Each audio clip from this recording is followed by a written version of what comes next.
That's it, I think it's working. Big Silbury Hill. And then when we get to that fence, you'll see it's it's over there in the corner of the field. I don't understand how that happens. That's a pyramid. That's a pyramid covered in grass. You see what it says here? Yeah. World Heritage Site. My lovely Silbury Hill with Gary. The major monuments of Avebury World Heritage Site are jointly managed by the National Trust. It's contained about 500,000 tonnes of chalk. Silbury Hill is the largest man-made prehistoric mound in Europe. Investigations have revealed a complex history from around 2,400 BC. There's the long barrow up the road. Oh, right, yeah. That's a burial mound. What's that? That's not Silbury Hill. That's not Avebury, is it? No. What's that? Oh, there's Avebury. That's what they said Avebury looked like. And then there's another one, and then there's another one. And there was another pyramid here as well. But this is definitely a pyramid. I mean, they're not calling it a pyramid there, they wouldn't, would they? No, they've had people in there. They just pretend it's something else. But I love here. It looks really, really, really bizarre. It does, doesn't it? Here in the middle. I mean, originally I thought, was it just a mound of earth that they'd put there? You know, and I didn't know. Why would they make a mound of earth? Like because Avebury has moats. That looks like a pyramid to me. It is. Covered in grass. But it's not as big as the ones in Egypt.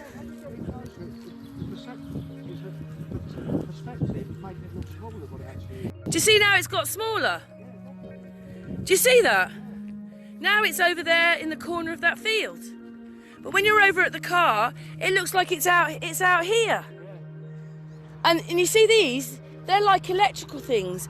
That walkway there, one goes there and there's one the other side. It's like a positive and a negative. And then of course, you know, this would fill up with water here. This gets wet covers with water. And then she said, what Marie Wheatley said, see that bit up there? Yeah. They mined from there to get this, but you think, really? Surely there should be a big hole there for that. Let's see what this says here.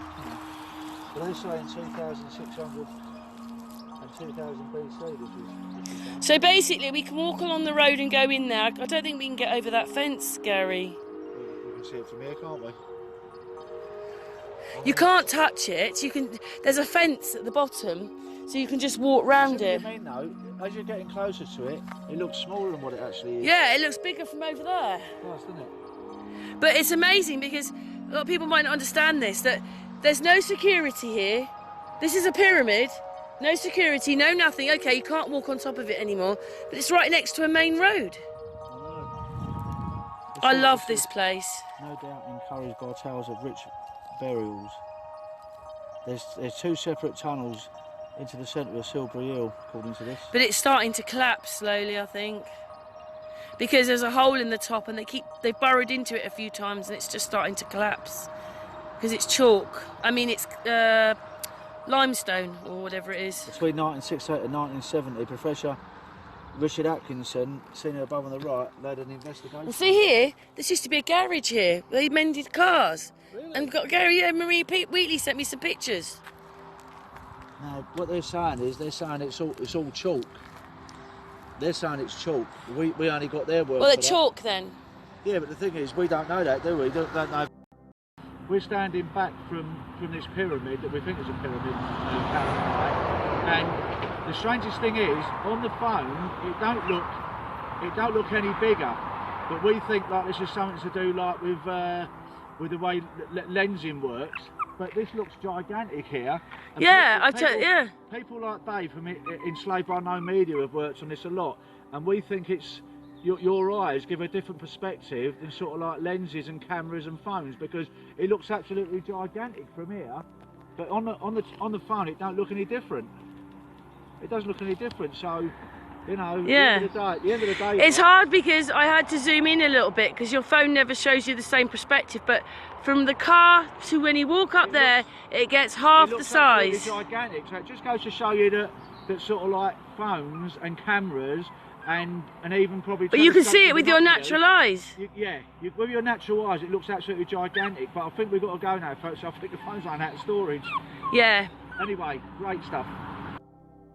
Hey, me and Gary have added this bit onto our video because, well, he didn't have any space and I couldn't record for some reason, so we just put a few more pictures in because Gary just wanted to finish off. Because you enjoyed your day at Silbury Hill and Avebury today? Absolutely fantastic, yeah. And looking at those sort of like big stone monuments, you know, are they sort of like trying to tell us like that they was taken there by horse and cart like they always do, you know, and they're meant to be like yeah, we'll get to years. that in a moment. Do you want to Yeah. explain about the sheep before we move on?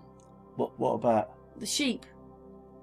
You helped. Oh yeah, there's a poor sheep got his head caught in the fence like, and I helped some guy get his head out, which was quite difficult actually. We needed someone to go behind the sheep. Because as he's trying to push the sheep's head back, the sheep is pushing forward, yeah. and I thought the poor thing was going to sort of like strangulate itself, but and then suddenly it was out. He was out, like, you know. God bless us, because we got him out. I thought he was going to choke to death. It was horrible. Me being a vegan as well, seeing that, it was awful. You could have had some lamb chops. Oh, don't. Anyway, but the reason was that's the reason why you took the sheep, isn't it? Really. But anyway, and then the next bit, because we just got a few pictures because we're just finishing the video. Yeah, the big stone in the background, and there are some big stones. In fact, I think the one next to this, like it might be that one, is the biggest stone. Stop it there. It's the biggest. It's the heaviest stone in England. Not the biggest, but the heaviest. Yeah, and I think some of these have been pillaged over the years, because at one time it was a massive big circle, and obviously people have like just pillaged them over the years, which is horrible, really. When you think it's a national heritage site, you know, that people could do that. But at least we can go to this. You can't go to Stonehenge. No. You've got to book a ticket months in advance. And they say, even Brian Forrester told me, it's like a military operation there. Yeah, Stonehenge, you can't. It's very hard to get to now. Whereas years ago, the pagans used. I know it's a terrible habit, isn't it? The pagans it's just because that picks it up. The pagans used to like go there, and the druids and whatever, but you know, now you can't do it. I mean, I remember a time when you could I pulled up on a motorbike outside there once, and me and my mate walked over to it, but that was about 1979. You know, you've got no chance of doing that now. Anyway, and the last bit, you did enjoy Avebury and the stones. Oh, it was absolutely off the scale, and all positive energy again. You know, fantastic, because probably these are on ley lines, all these places, you see, so you're getting the energy out of them as well. Okay, and then this other bit, because we have mentioned it already in the video, but this whole thing about how when you're standing at the car it looks so big, and then when you get closer to it it's smaller. And this is the best way. I don't even think the pyramid looks the same at the top. Now, if you see what I was saying earlier about perspective, and how when you're using like a camera, and anything focal, it can look completely different, because with our eyes it's sort of like it changed dramatically, and you can see it there. You can see we're standing nearby, even with the phone. It looks massive there. When you get up close, it looks smaller. Just to say here, see it's this all a matter here? Of perspective. This, right, in the other picture, where are we? Let's go back to the beginning. Oh, isn't it just typical? Come on. Is that board there? So you look how big that looks now, how big the hill looks, but then when you get closer, it looks about half the size. So basically, we're not looking at this one. We're standing here. Yeah. And it's amazing how it doesn't look like it's the same hill, does it? There's a big field in the way, and it's over there. And I swear as God is my judge, it's the same hill, but it looks tiny. Because it is big, isn't it? It's not that it's small. It is big. It's big. As you're getting closer, it reduces sight. So this goes into all sort of like the people that do work with like.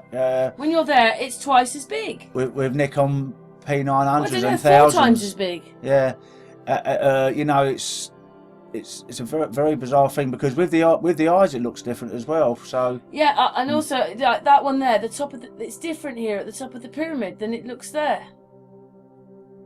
It looks like we're looking at a different pyramid. Yeah, it don't look the same, does it? And this is what happens, you see, with camera work. It's not the same as what you're doing with your eyes. It's but I told you this bizarre. anyway about the fact that it looks different. Yeah, well, I knew about this. I see the one before, like, you know, when you did it, and I wanted to see it with my own eyes. Now you can see it for yourself. I saw it for myself, and I realised. What do you think that is? I don't know. What it is when when you're standing at a distance back here, you can see it all, and the moment you get towards these trees, the trees then take over. If anyone watches this and understands more about photography and what we obviously do, you can let us know. Did you hear that, why though? this happened. The trees take over. When we start walking down here, suddenly you can't see this properly. Yeah. It's actually behind the trees. Yeah, it's like you know, I have seen this before. Like when you walk up to sort of like mountains and whatever, they look absolutely gigantic when you're sort of like a few miles away. As you get closer, it seems to shrink, and you know, there's obviously a reason for that. It's all to do with your eye level and eye line and perspective, but it's still very bizarre. I do remember Enslaved by No Media said exactly the same things. He couldn't understand when he was, say, 15 miles out, he could see the buildings, they look, and then he gets closer and everything is now obscured by the trees and everything looks different. Yeah, I mean Dave has done some wonderful work, like Enslaved by No Media. Anyone that hasn't subscribed to him, I haven't seen him for a long time, but he's absolutely right spot on with all this kind of stuff. You know, how sort of last time, Gary, how I sort of like how the distances we've been given like are not necessarily correct with anything. But you see, there's a field in the way. You can't tell there's a field between there. If you showed this to someone, right, you'd think it was two different hills, wouldn't you? You know, you wouldn't think it was the same hill, but I guarantee you it is. It's not even that far, that walk. What, 25 steps or something? It's not very far at all. Because like I said, it looks like camera trickery, but it's not very far at all.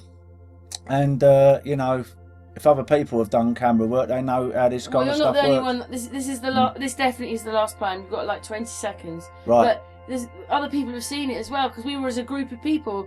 Costa was there when we saw it. Well, we was asking other people about this, you know, we was talking about it, but it was very interesting. But this is what they capture when they do their P900s, and they're saying, oh, but how come I can see those islands when they're supposed to be 200 miles away? It's through the same thing. Yeah, and there's atmospheric lensing and all sorts, but it's quite clear today actually. It weren't too bad, but you can see there's a bit of mist there, but when you get closer you can't see it. So now you can see a bit of mist as well, so you can see why people that use their P1000s and 900s and whatever. Gary, this is definitely the last right, time. okay, anyway, you can see how they have problems like by trying to take photographs over a long distance, because you can see the lensing effect there, can't you? The atmospherics, the difference between that when we're close and then here when we're far away. It's already, that's because it's magnified it. Yeah, but the thing is, obviously over vast distances, the atmospherics have such a detrimental effect that, you know, you get these idiots turn around and say, oh, how comes you can't sort of like film sort of like and before we go on the main video, what did I see on the pyramid?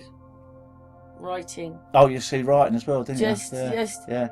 When you're watching Gary talking on the video, in the middle you can see writing. People say, how comes you can't see France from sort of like the east coast of America? It's absolutely ludicrous because you live on some kind of flat realm. But obviously you can't, because you can see what a difference a short distance has with sort of like atmospherics.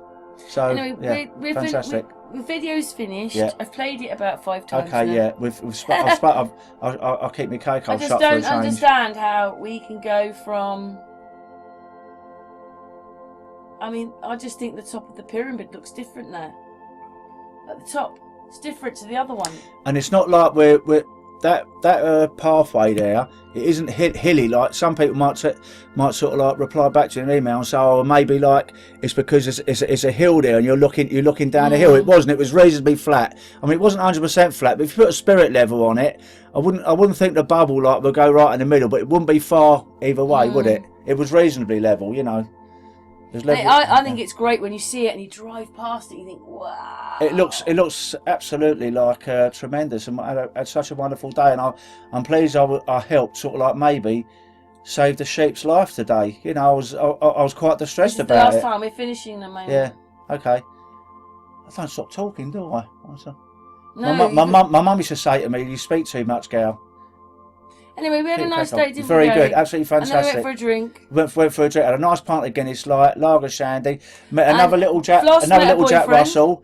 Bit of synchronicity, like met a sort of like a mirror image, like a male version of Floss. Yeah, fantastic. Anyway, we really enjoyed it. Fantastic. Thanks very much for watching. Thank you very much, everybody. And lovely. What does everybody think of this phenomenon? See what you think about it, and if you've got any other ideas, let us know. Thanks very much. Thank you, Matt. Thank you very much. Bye.